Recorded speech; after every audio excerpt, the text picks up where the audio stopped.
Iba lang ako ng konti, sir. Nabasa ko to sa mga post mo recently. Alam naman po natin na sa SMNI ay may programa si former President Rodrigo Duterte. At ang nakaupo ngayon sa Davao City ay ang kanyang anak na si Mayor Baste. Ngayon, may nagtanong nung nakaraang araw na taga Davao din. Meron daw banat bayan. Yun na lang. Banat bayan. Doon na lang. Pag nawala yung gikan sa masa, PRRD, banat bayan.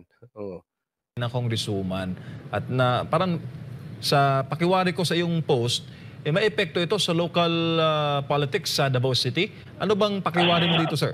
Ito. Makinig kayo. Local politics sa Davao. Hoy, sino mga epal dyan sa Davao? Alam natin, ha? Pag sinabing Davao, anong sasabihin ninyo? Duterte, di ba? Davao, Duterte. Tamba, ano? Hindi. Kalan? Pag-usapan muna natin itong Davao, ha? Yes. Kasi ganito yan, ano? Ako unang-una, nagtataka lang dito kay Miss Margarita ata pangalan yan eh. Anak ng kaibigan ko yan, si Boy, no? Si Boy Nograles. Nograles. Mix. Nograles? Yung ba? Sabi ni Nuki, Banateros para sa masa. Uy, ayos yan, ayos yan. Ang naalala ko, unang naalala ko, nung nagpapalakas pa sila ng kanilang party list, PBA, nagprograma pa yan sa SMNI eh. Tama ba ako? Grabe, no? Nung nagpapalakas pa sila ng kanilang party list, may programa pa sila sa SMNI. Sino? Ito mga Nograles. Ha? Sige, tuloy, Jason sa. Maraming salamat, Feli Valesa Snell sa Stars. Ayan, nasa Facebook siya. Feli Valesa Snell, maraming salamat po. Meron, sir. Kasama siya doon sa naging panandalian. Kasama namin siya sa programang Pinoy Legal Minds with Attorney Mark Tolentino. Yun nga, no? Pangalawa, nagturo pa siya in the same school which is a sister institution of SMNI sa Jose Maria College. Nagturo pa siya ng sister school ng SMNI. Nagturo yan ng college, sa College of Law. Kung daw nagkakamali, tama ba ako? Tama. I've read, sir. That is why nasyak ako nung malaman ko na isa siya sa nag-uutos sa National Telecommunication na suspendihin ang permit to operate ng SMNI. So, anong tawag nito?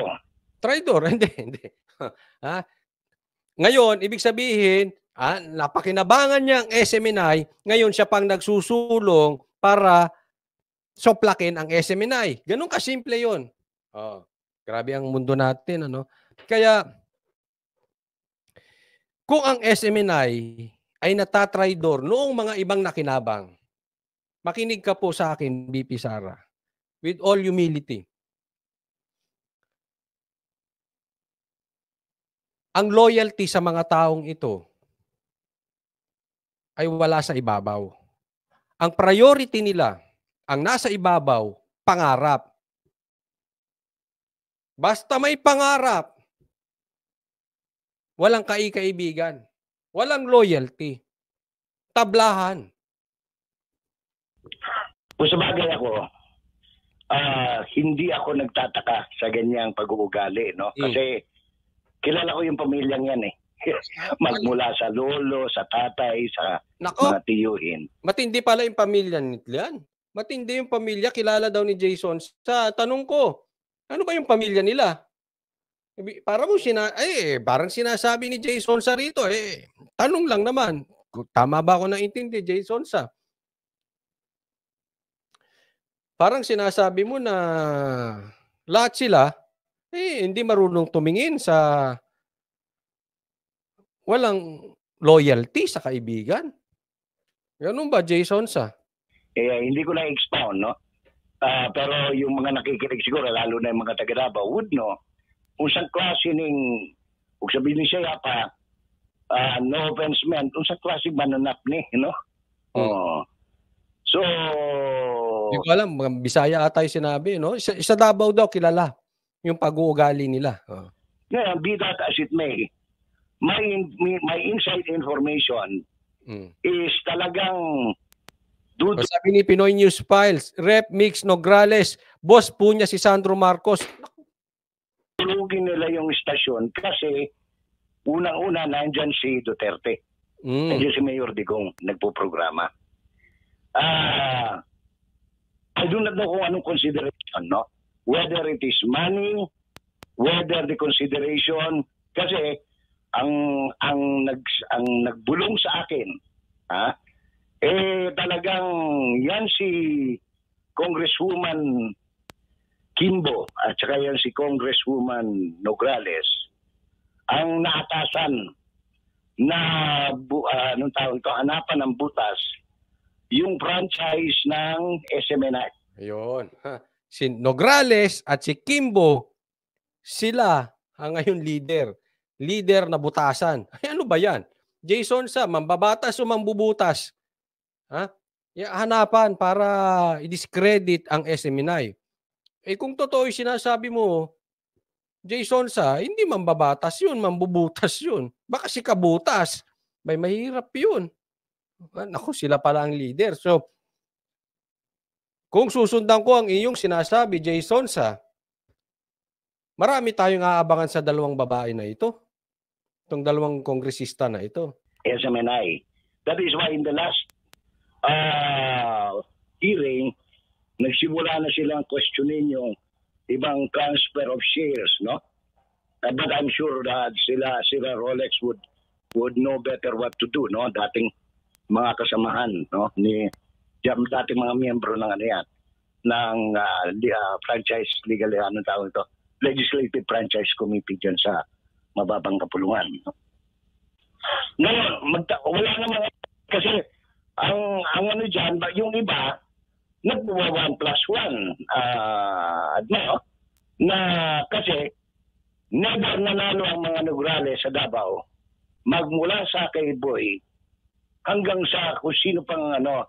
The only redeeming factor nga na nakabalik sila sa politika is nung in-appoint, no? Except for being a congressman dahil anong tawag nito. Pero tandaan mo yung first district diyan sa Matina area, pag naglagay ng kandidatong malakas diyan ang grupo nila Duterte, hindi kahit kailan kaya nilagay na lang nila, tagtayo na lang sila ng district. Yeah. Okay, sa madaling salita, doon sa distrito nito sila Nograles, sa aking pagkakaunawa, pag naglagay ng malakas diyan ang Duterte, hindi sila mananalo.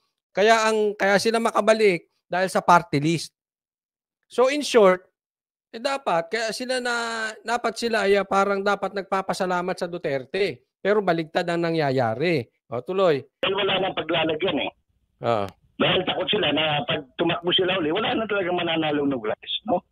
Yan. Sa Davao daw yan. Kung may tumakbo ulit, wala nang mananalong Nograles. Maraming salamat, Biana Faye Varga sa Stars. Tindi. Baka kaya gusto talagang ipitin ng Duterte. Dahil siyempre, matinding kalaban. Pag nakakalaban mo Duterte, ano na? Prateris. Laking tuwa nga nung malaman ko na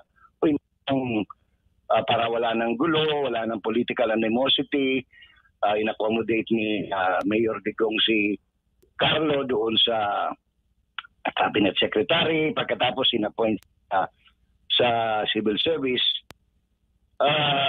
Isipin mo, in-accommodate pa ni PRR dito mga ito, yung mag-anak, para wala ng ano, di ba? Alam nyo na, para wala ng pagtatalo pa. Yun po ang ano Diyan mo makikita ang pagiging totoong tao, ang strong character ng isang tao, na personality of a person, pagdating dyan sa mga yung loyalty. Hindi naman po sinasabi na oo ka lang ng oo sa isang tao, kahit mali or illegal na. Pero, sa kaso dito, wala naman. Bakit iipitin ng SMNI dahil sa Duterte. Obviously, yan po ang pinupunto ni Jason sa. Kumbaga, murag di naman uso siguro kapingali karon ng utang kabubuton sa mga bagong tubo, Admar, no? Ambot lang ka, sir. Oo. Kabaw ba sila? Kasi kung tutusin mo, anong tawag nito? At least ako, I was shocked, no? To find out that Migs was in the front and center of this demolition campaign, no? Ako, I would call it a demolition campaign. Grabe. Well, anyway, ganyan na yan. Wala na tayong magagawa dyan, Jason. Magpapasko pero ganyan ang pag-uugali nila.